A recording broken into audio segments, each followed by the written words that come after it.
All right, Shuvits. This is the instructional that everybody's been asking me to make. I'm not going to lie to you, Shuvits suck to learn. I went through a lot of pain from smashed shins and ripping off toenails while learning these. I hated Shuvits, but now I love Shuvits because once I understood all those little nuances to how to make Shuvits really work, it's become an easy, fun, and safe trick to do. So today we're going to break down all of those Shuvit details for you, and especially the most common screw-ups that we all do when learning them.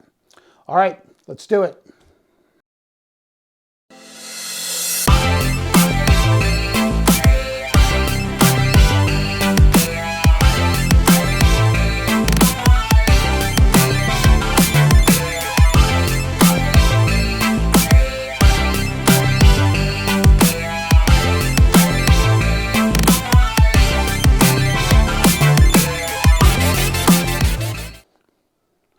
Okay, Shuvits. There are a lot of little nuances to Shuvits, and we'll go through all of them. And what we're going to do is we're going to build one on top of the other. And when we're done, it's going to give you a complete picture of how this trick is done.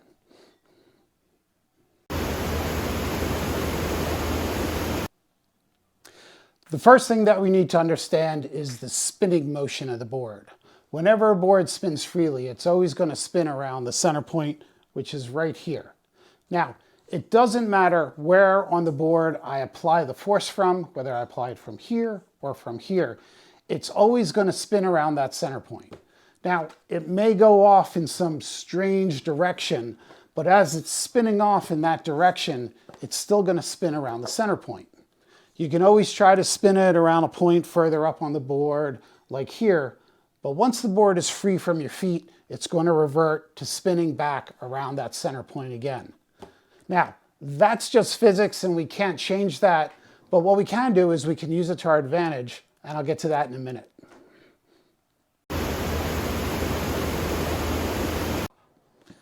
Now, in the past I told you to think about your flowboard as a skateboard, but today, since the board is going to be spinning around its center point, what we're going to do is we're just going to think of this as a giant circle with the sides cut out on it. And check out what I found down at the local rent-a-center. Ta-da! A giant wheel gambling device that's pretty much the same size as our flow board. This is a 36 diameter across. This board's a 40, pretty close. We're going to be using this wheel to explain how to do Shuvits. So here's the basics of the trick. This circle is our board. Our front foot goes right in the center of the circle, and our tail foot goes right on the back perimeter of the circle.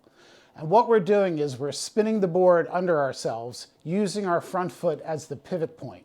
Our front foot never moves. It only lifts up about an inch to allow the board to spin under it. We only spin the circle with our back foot. Here's a look at it with the board attached. Once again, our front foot goes to the center of the board, our rear foot goes to the tail of the board. When we throw the trick, we are just using our back foot to kick the board around. When you're thinking about doing this trick, this is the picture that you need to have in your mind. This is the basic makeup of a Shuvit. All right, so let's break it all down.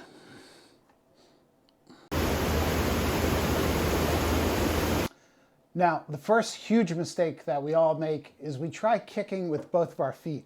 Seems to make sense because the back needs to spin in one direction and the front needs to spin in the other direction. But if we do that, then when the board comes around, it's hard to land because your feet are out here after the kick. And now you have to bring your feet back in this direction while the board is coming at your feet in the opposite direction. Now you have to try to land each of your feet on two different moving targets. That's way too much to concentrate on. We want to make this as simple and easy as possible. So the first big secret of Shuvits is that you're only kicking with your back foot. Your front foot never moves. All your front foot does is lift up a little bit above the board, probably about an inch or two, to allow it to rotate under it, and then your back foot provides all the spinning motion. Check out this video of a world champion doing a Shuvit combination. Focus in on his front foot and notice that it never moves. He starts off with a 540 Shuvit, front foot never moves, then he does a 180 Shuvit, and goes right into a 360 shove it, and then another 180 shove it just for good measure. Totally sick combination. But the whole time the front foot never moves, his back foot is doing the kicking motion. This is a total game changer because now your front foot will always be directly over the board. So as you come down, it'll land on the board automatically, meaning you never have to concentrate on your front foot. All you're going to have to worry about is bringing your back foot from here, where you flick the board, to landing it on the nose as it comes around. It's just a small step or hop that we're taking with our back foot.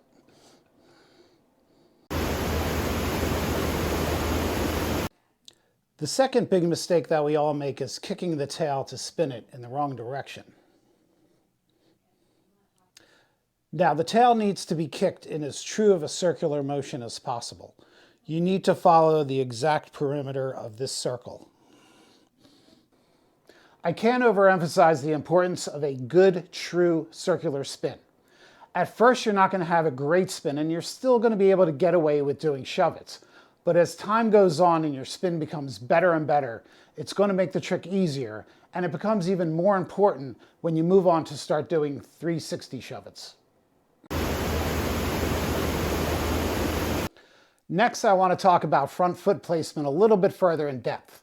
What I told you about having your front foot in the exact center of the board isn't totally true. There's actually a much wider sweet spot to place your foot in. Now, as long as your front foot is within or just touching the circle, then the board will always remain under your front foot while spinning. This is a big help because most people, including me, ride with their front foot forward to the center of the board. So as long as your front foot is just touching that circle, you should be good. So here's a clip from world champion Brad Spencer's instructional series. The center of his board is this Asian symbol right here. Notice his front foot is always in front of it as it spins and lands back down in the exact same place. That's a perfect shove it, especially with respect to foot placement. So when you're spinning your board, the center of the board needs to remain just in back of your front foot and directly underneath your upper body. If you're moving across the wave, then the center of the board must match your upper body movement. Just to drive this point home further, check out six-time world champion Sean Silvera doing a 360 shove it across the wave. Even though he's flying 5 feet across the wave, the center of the board stays exactly under his upper body where it started, which is just in back of his front foot. One of the training methods that helped me a lot was to mark a dot where the exact center of the board is. This helps to make your spin better because now you can visualize the exact center point that you need to spin the board around. And second, you control the placement of your board spin by concentrating on the center dot and placing it where you want it. So if your board is spinning out in some weird direction, focus on that dot and adjust your spins so that the dot remains under you. I just use paint, whiteout, or surf wax, and when I'm done, I just scrape it off.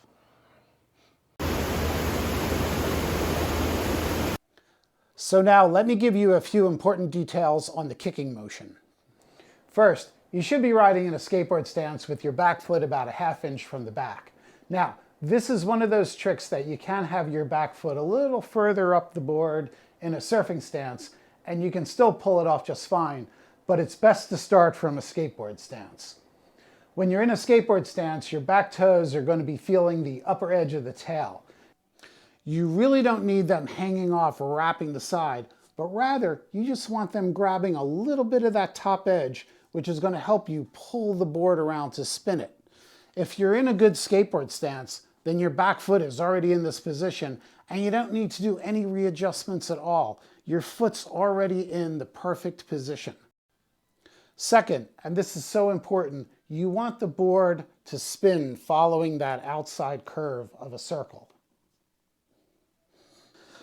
When you're doing a shove it, it's really just a slight movement and flick of your ankle, and you're moving your foot about 45 degrees in the circle. This is 45 degrees here, so you're moving your foot slightly, and at about 45 degrees, you just give it a good flick. That's really all the movement that you need for this. Don't go doing big leg kicks. Don't go doing explosive movements. Everybody's always trying to do tricks with big explosive movements, but it's the very subtle, calm, gentle control movements that work so much better. As you accumulate a lot of reps, muscle memory is going to take over, and it's going to basically do two things for you. It's going to give you the exact amount of force that you need to flick that board around 180 degrees. And second, it's going to get you to consistently flick that foot in a circular curve.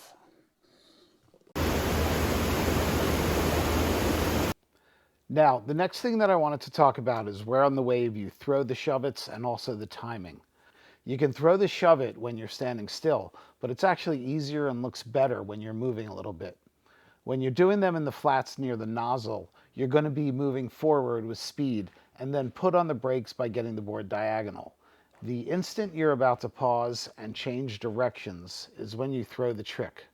The pause occurs while the board is spinning up in the air. Then, when you land, you're going to start moving backwards, back up the wave. Now, when you throw it at the transition or at the top of the wave, you're going to be moving up the wave. Then as you're about to pause, throw the trick, then land it, and go forward back down the wave. Let's talk about Shuvits across the top of the wave. When you're doing Shuvits across the top of the wave, it's still pretty much the same, but you actually get to cheat a little bit. So let me explain. As you're cutting across the top of the wave, your board will actually be at a 45-degree angle to the current. That means you don't have to do the full 180-degree rotation. Your board is already here on this angle, so all you really need to do is rotate it this much more. That's about another 135 degrees. The shorter rotation makes it much easier. All the other principles apply. Come to that pause point and throw the Shuvit. As you land, you're going to pick up a lot more speed coming down from the top. The next thing is that you always want to spin your board at least a few inches above the water. One of the main reasons that boards come flying back and smashing into people's feet and shins is because they're trying to do those Shuvits flat against the water, and the water catches that front end edge of the board and sends it flying back into their feet and shins and just destroys them. When you see somebody doing those really fast, awkward Shuvits, they're usually not being done in the air, but they're being done flat against the surface of the water. They're trying to compensate for the board catching and coming back at them by spinning it as fast as possible. You also see these people trying to spin the boards further out ahead of them, hoping that if the board gets caught by the water way out ahead of them, then they'll have enough time to react and land the trick as the board comes flying back at them. I'm guilty of trying all this stuff myself, and let me tell you, it's a bad move. So listen good.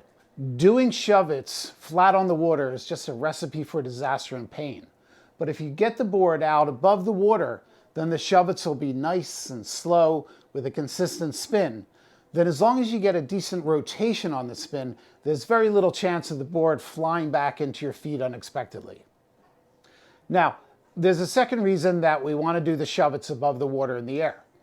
Different Flowriders have different water speeds and different amounts of smooth water versus choppy turbulence, which makes the board catch in different ways. When I first started doing Shuvits, I really wasn't getting the board out of the water very well. I could do them pretty good on my home wave, which was slow and smooth with very little turbulence, and my board rarely caught on that wave. But when I went down to Wildwood, I couldn't do them at all.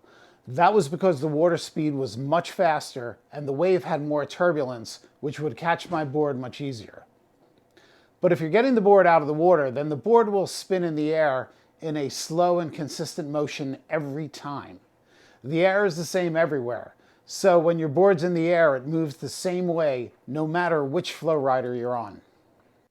So that's it for part one of Shuvits. On part two, we're going to give more details about getting your board up into the air, the timing of your kick, 6 of the most common reasons that people make and how to fix them, different variations, runs to help you wire your Shuvits, and ways to practice your Shuvits at home. So go check it out, and I'll see you over there.